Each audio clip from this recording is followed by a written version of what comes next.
नमस्कार। Justice for Nirbhaya में आप सबों का स्वागत है।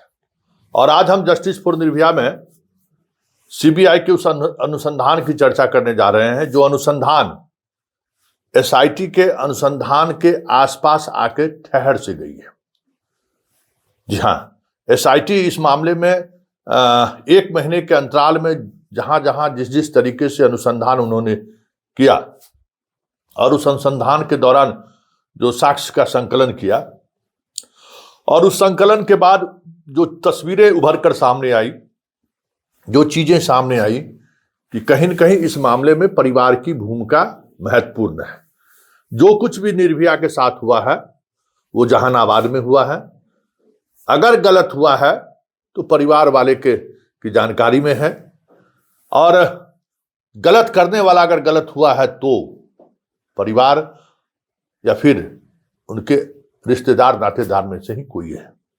एसआईटी की लास्ट फाइंडिंग वहीं पर आकर ठहर गई थी। सीबीआई की भी फाइंडिंग जो दिख रहा है वो वही दिख रहा है, वहीं पे आके ठहर सा गया है। सीबीआई कहीं एक भी ऐसा एक्शन सीबीआई का अभी तक देखने को नहीं मिला है 14 दिनों में कि जो एसआईटी का जांच का ट्रेंड था उससे कहीं दूसरे ट्रेंड की तरफ सीबीआई मूव की हो। वही हॉस्टल जहानाबाद हॉस्टल, वार्डन से पूछताछ, हॉस्टल के कर्मचारी से पूछताछ, पीड़िता के जहानाबाद में मां से पूछताछ, भाई से पूछताछ, पिता से पूछताछ, मामा से पूछताछ, मामी से पूछताछ, नाना से पूछताछ, नानी से पूछताछ और दादी से पूछताछ। ये संकेत साफ है कि जो एसआईटी के जांच में जो बातें सामने आई, सीबीआई उस बात को तस्दीक कर रहा है, मतलब उस पर मोहर लगा रहा है। न किसी नेता के यहां छापेमारी सीबीआई ने की, न किसी ऐसे व्यक्ति के यहां सीबीआई ने दस्तक दी जिसके बारे में बहुत बड़ी बड़ी बातें कही जा रही थी। गौर करिए कि कितनी बड़ी बड़ी बातें लोग बोल रहे थे। पप्पू यादव तो अब चुप ही हो गए हैं। कहां गया उनका संजय, कहां गया उनका गुप्ता? दे ना सीबीआई को, दे। सीबीआई से क्यों नहीं मिल रहे हैं संजय पप्पू यादव? किसने रोका है सीबीआई से मिलने के लिए? सांसद हैं, उनके पास एविडेंस है, जाए पप्पू यादव दे एविडेंस, और वो तमाम मीडिया वाले भी एविडेंस दें जिनके पास एविडेंस है कि गाड़ी से कौन लोग आते थे, लड़की कहाँ जर्मनी, जापान, सिंगापुर जाता था। जो इस तरीके से खबरें चलाई हैं उनको भी एविडेंस देना चाहिए। हमारे पास तो जो एविडेंस है तो हम खुलकर चैनल के सामने रख रहे हैं। हम तो साक्ष्य पर बात कर रहे हैं, और हम तो सीबीआई और या एसआईटी हमसे जब चाहे जैसे भी चाहे हम उपलब्ध हैं। हमारे पास जो एविडेंस है वो एविडेंस हम देने को तैयार है। हमारे पास एविडेंस का आधार क्या है वो आधार भी कहने को तैयार है। हम तो सार्वजनिक तौर से कह रहे हैं कि सीसीटीवी फुटेज कहीं कोई छेड़छाड़ नहीं है। पूरी सीसीटीवी फुटेज में पटना में पीड़िता के साथ कुछ भी नहीं हुआ है।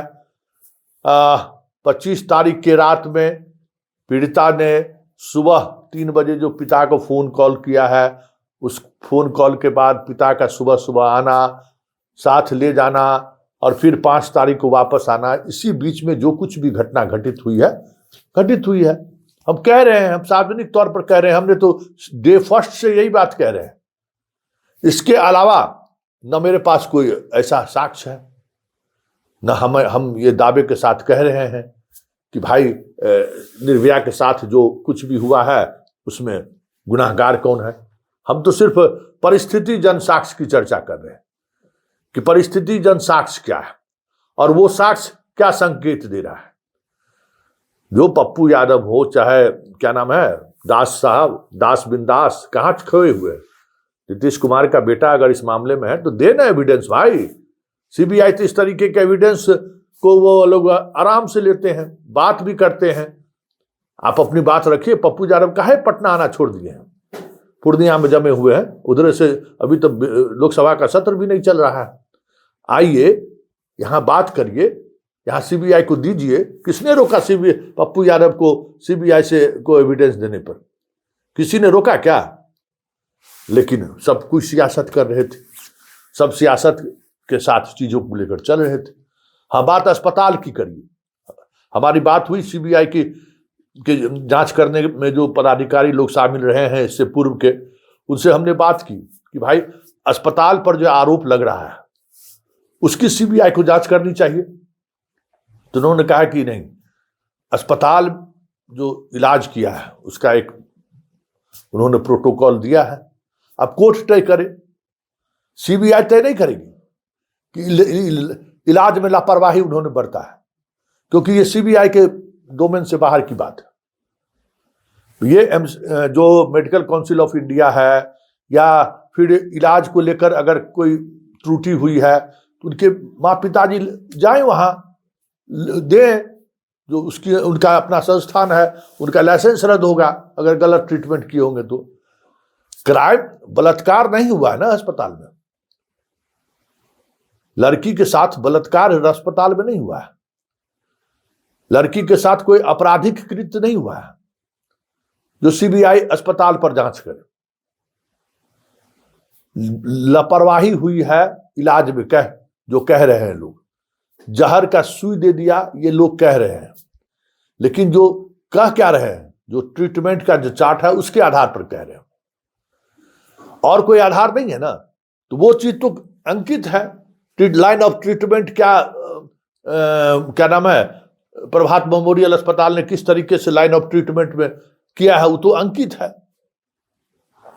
जहर है, जहर क्यों दिया जाता है, जहर देना जरूरी था कि नहीं था, ये कोई अनुसंधानक नहीं तय कर सकता है, ये एक्सपर्ट तय कर सकती है, कोर्ट तय कर सकती है। कोर्ट में जो पूरा प्रभात मेमोरियल का लाइन ऑफ ट्रीटमेंट है वो डायरी के साथ जाएगी कोर्ट में, बहस होगा, गड़बड़ी किए हुएगा, इलाज में नेग्लिजेंसी बरते हुएगा तो उन पर कार्रवाई के लिए लिखेगा। लेकिन सीबीआई अगर हाँ अस्पताल में रेप की बात आती तो फिर क्रिमिनल ऑफेंस है, उसकी जांच सीबीआई कर लेगी या पुलिस कर लेगी। कोई इलाज की नेग्लिजेंसी को लेकर कार्रवाई के लिए अलग से फॉरम है, जो सुप्रीम कोर्ट का कई जजमेंट है, उस जजमेंट के सहारे कार्रवाई होगी, क्योंकि ये कोई पुलिस पदाधिकारी या कोई जांच एजेंसी ये तय नहीं कर सकता है कि लाइन ऑफ ट्रीटमेंट इनका सही था कि या गलत था। इसलिए वहां बात आगे बढ़ी नहीं। जितना लोग कोशिश किए अपने तरीके से, जो हमारे मीडिया के बंधु हैं उनको इस बात करना चाहिए ना लोगों से, वकील साहब जो दे रहे हैं देने, जाने सीबीआई को देने भाई, किसने रोका है, दे सीबीआई को, दे पप्पू यादव दे, क्योंकि ये बात तो तय हो गया कि एसआईटी का जांच जहां आकर ठहर से गई, सीबीआई की भी जांच वहीं ठहर गई है। और जो एसआईटी कह रही थी कि परिवार परिवार परिवार, सीबीआई भी कमोबेश अब उसी लाइन पर दिख रही है। तो ऐसे में जिनके पास एविडेंस है वो एविडेंस लेके सीबीआई के पास जाएं, दिखाएं सीबीआई को